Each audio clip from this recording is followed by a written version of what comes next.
You've probably heard about the keto diet, even if you may not know exactly what it entails. It's an ultra-low-carb, high-fat diet that has shown promise in managing type 2 diabetics and in weight loss. But what's all the fuss about? Is it really safe? Are there long-term effects, and can it really help you lose weight and keep it off? We'll explore the keto diet in this special report, so you can let's decide for yourself whether this lifestyle change is right for you or not. The full name is the Ketogenic Diet, because it forces your body into a ketogenic state. The ketogenic diet is a high-fat, low-carb diet originally invented back in the 1920s as a treatment for childhood epilepsy.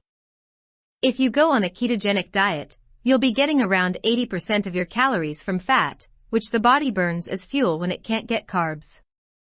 You'll also be dropping your carb intake to about 5% of total daily calories, and getting the rest of the 15 to 20% from proteins. This is a fairly drastic departure from what we all learned in school as a healthy, well-balanced diet, which typically consists of 20 to 35% protein, 45 to 65% carbs, and only 10 to 35% fat. While you follow a keto diet, your body will become very good at burning fat, which of course, is exactly what you want when you're trying to lose weight.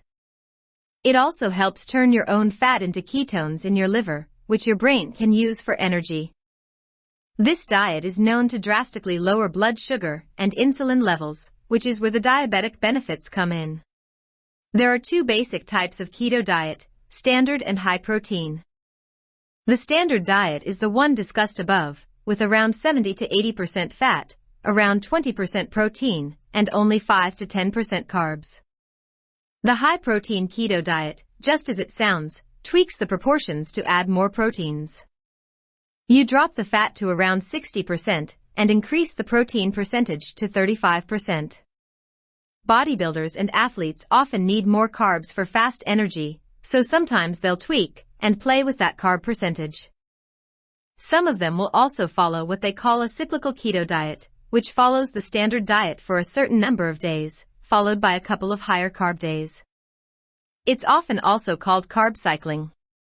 Others will just increase the number of carbs they consume right before a workout, a targeted keto diet. The standard and high-protein diets have been studied far more extensively than the cyclical or targeted diets, so in this special report, we'll be mostly talking about the standard diet. In order to better understand how a keto diet works, let's take a look at your digestive system and how it responds to fewer carbs.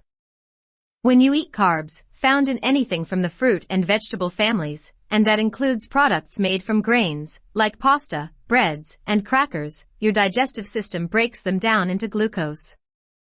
Glucose is used to provide energy for the body, and the digestive system isn't particularly picky about where the glucose comes from. It'll digest a healthy salad in the same way as it would a candy bar, so it's up to you to decide what to feed it. This glucose is stored in a couple of ways in your body, as glycogen in the liver and muscle tissue, and as adipose or fat. When your body can't get sufficient carbs to turn into glucose, it will start to burn fat instead. This metabolic state is called ketosis, because one of the byproducts of this fat burning is the production of ketones, which can also be used for energy. If you want to be super scientific, you can get breath and urine tests that will show the presence of these ketones and prove that you're doing the diet correctly. Most people just follow along and trust that it's working. You can also tell your body is producing ketones by the following side effects of the process: increased thirst or dry mouth, increased urination, and a decreased appetite. The most effective way to get your body into ketosis is to follow a ketogenic, keto, diet where you severely limit your carb intake. Remember that 5%. That's around 20 to 50 grams a day. The rest of the time you fill up on fats and proteins like meat, fish, eggs, nuts, and healthy oils, like coconut or avocado. It's just as important to limit your protein intake, though, because if you eat too much protein, your body will sneakily start turning some of it into glucose, which it likes better than fat. You can also enter ketosis by intermittent fasting, such as limiting your meals to an 8-hour period during the day and fasting the remaining 16 hours. As we previously mentioned, the keto diet was originally created to help with childhood epilepsy. It's still used today, and children can actually have 30 to 40% fewer seizures by rigorously following the diet. In addition to this disorder, the keto diet has been studied in several other conditions. Some studies have shown an increase in cognitive function when Alzheimer's patients follow a ketogenic diet. This is thought to have something to do with giving the brain new fuel, ketones, and, in turn, improving mitochondrial function. More study is needed to be certain, but it does look promising. One of the key features of this disease is the accumulation of a protein called alpha-synuclein. The keto diet stimulate breakdown of this protein and reduce the amount of accumulation in the brain, but again, more evidence is needed to be sure. In a small study in 2016, multiple sclerosis patients were put on a ketogenic diet for 6 months. They reported improved quality of life, mental health improvements, and physical improvements. Because the study was so small, doctors need larger sample sizes and more thorough research before they can declare a definite connection between the diet and improvements in MS, but it looks promising. Since the keto diet is about as low carb as you can get, it's been studied a good deal with type 2 diabetic patients. Type 1 are those who produce no insulin and require regular injections of it.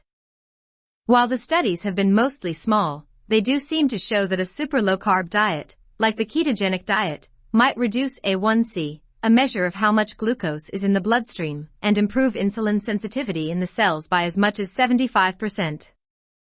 A 2017 review actually found that a keto diet was connected to better glucose control and a reduction in medication use. However, they noted that it wasn't clear if this was solely the result of the diet or if simple weight loss was involved. You'd think a high-fat diet would create havoc with the cardiovascular system, but studies have actually shown that a keto diet might help lower triglycerides, HDL, and LDL levels. Since high cholesterol levels are associated with heart disease, this is good news.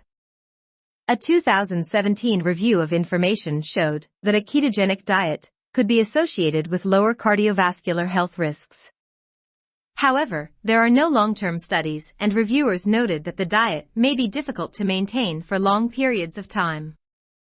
We need some good studies showing whether maintaining a keto diet actually reduces cholesterol over a long period of time. And finally, early research suggests that a ketogenic diet might even have anti-tumor effects. This would be due to the lower overall calorie intake and lower circulating glucose levels, which would help tumors to grow rapidly. In a 2014 review of animal studies, a keto diet was shown to help reduce tumor growth and cancer in the colon, stomach, and brain. Human research is needed, though, with larger sample sizes, but the initial results seem heartening. Weight loss is one of the reasons the keto diet has become so popular. With keto, you can drop a significant number of pounds in a short time while following this diet. But is this too good to be true? A number of studies have shown that a low-carb diet is better for losing weight than a low-fat one. But the problem is, are low-carb diets sustainable over the long term? One meta-analysis showed that the low-carb dieters did lose more weight in the first year than the low-fat dieters, but after that year, weight loss seemed to even out in both groups. So while it's a big difference in the beginning, it might not keep giving you such significant numbers in the end. Let's look at some of the ways it can work for you, though, so you can decide for yourself. Calorie restriction. Cutting carbs significantly reduces the total number of calories you're eating every day, and that is proven to result in weight loss. Many diets, in fact, depend on calorie counting to succeed. Water loss. The keto diet also works by reducing the amount of glycogen in your body. Glycogen, remember, is one way your body stores glucose, and it's bound up with water in this form. So if you break down the glycogen, water is released and excreted. This means you lose a good deal of water weight in a short period of time. Appetite control. Fat and protein satiate you so you don't feel as hungry all the time. In addition, the keto diet may also help suppress the hunger hormone, ghrelin, which is good news for most dieters. A study of 34 older adults who followed a ketogenic diet for 8 weeks showed they lost nearly 5 times as much weight as dieters who followed a low-fat diet. A review of 13 different studies found that following a keto diet resulted in an average loss of 2 pounds more than following a low-fat diet did. You can see, though, that these are not large study numbers, so more research is probably needed, especially on the long-term effects of following a strict diet like the ketogenic. The truth is, the ketogenic diet isn't for everyone. We already mentioned athletes and bodybuilders who do require carbs for quick energy while working out. Carbs release insulin, which drives protein into your muscles faster for bodybuilding and peak performance. Glucose also builds up your glycogen stores for longer training sessions or runs and hikes. So, if you're a dedicated athlete or bodybuilder, you might find this diet just doesn't work for you. Another downside is that, when you start a ketogenic diet, your body isn't used to using ketones for energy.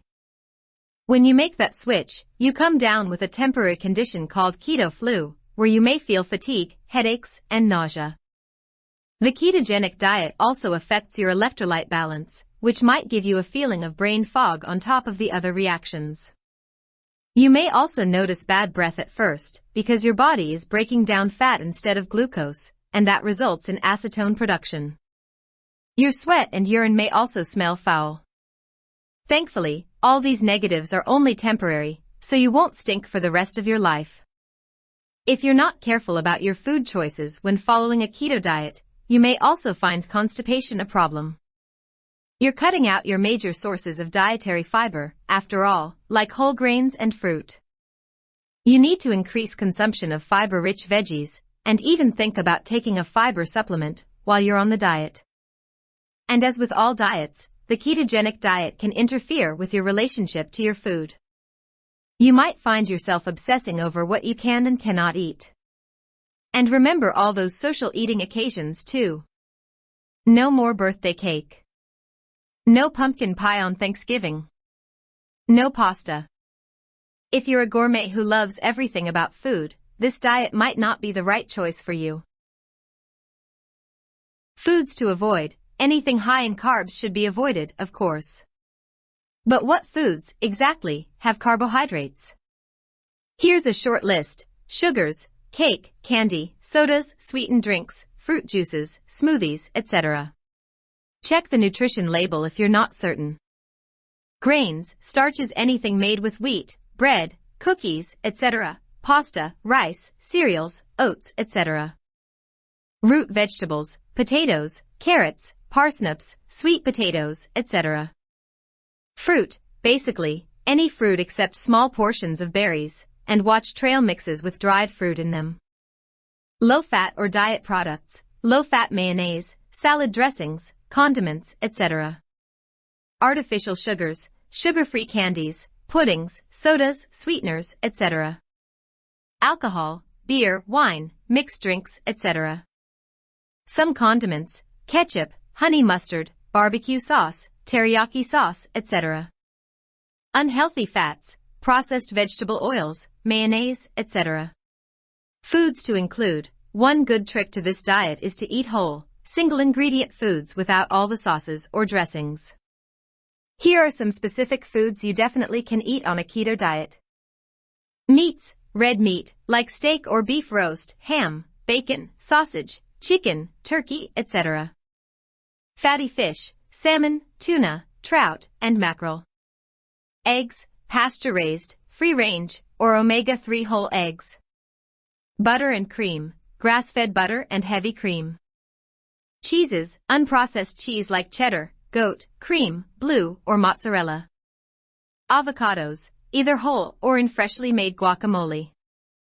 Low-carb vegetables, green veggies, tomatoes, peppers, onions, etc. Nuts and seeds, almonds, walnuts, flax seeds, pumpkin seeds, chia seeds, etc. Healthy oils, extra virgin olive oil, avocado oil, coconut oil. Condiments, salt, pepper, herbs, and spices. Natural sweeteners, erythritol, monk fruit, or stevia. Staying on a ketogenic diet long-term may carry with it some negative effects. As with all diets, check with your doctor to be sure it's safe with your condition or medications. If you have gallbladder or pancreatic issues, you probably shouldn't try this diet. Fats are harder for the body to digest, and especially hard on someone with a poor or absent gallbladder or a poor pancreas. If you have kidney problems, you probably should avoid the keto diet. The shifts in sodium, potassium, and fluid balances may make you prone to kidney stones. Healthy children shouldn't be on a diet at all. This is the time when they should be getting enough carbs for energy and proteins for growth. If you feel your child is overweight, talk with your doctor about the best solution. If you have a history of eating disorders, you should avoid a highly restricted diet like this. It could restart some obsessive thinking that you don't need to be doing. If you've had bariatric or gastrointestinal surgery, you should avoid this diet. As mentioned above, fat is difficult to digest, and if you already have digestive issues, this probably isn't the diet for you. If you're pregnant or breastfeeding, you should be on a diet at all. Your baby needs every nutrient you can pass along to help them grow up healthy and strong. You might also experience low blood protein or extra fat in the liver over a long term following a ketogenic diet, so keep up your regular doctor visits to be sure there are no problems. Starting any restrictive diet can be difficult, and the keto diet is restrictive. Here are some good tips to help you succeed at it. Start out by reading food nutrition labels. Figure out how many carbs your favorite foods have and see if you can fit them into your diet somehow. Make sure that can doesn't have added sugar. Check the yogurt to see if it's low fat or high carb. Plan your meals ahead of time. Do your grocery shopping once a week, or even every 2 weeks if you can, so you don't impulse buy unhealthy foods. Meal planning also saves you time during your week, so you don't have to think about what to fix every day. If you're visiting friends or family or attending a social function, think about taking your own food with you. That will make it much easier to stick to your meal plan, and you don't have to ask the cook to make special food for you. Just warn them ahead of time not to fix you a portion of that high-carb food you're skipping. You can find plenty of keto recipes in cookbooks, websites, food blogs, and even apps. Start hunting and you can find lots of ideas and meal plans that you can adapt for your own individual choices. Some meal delivery services also offer keto-friendly options.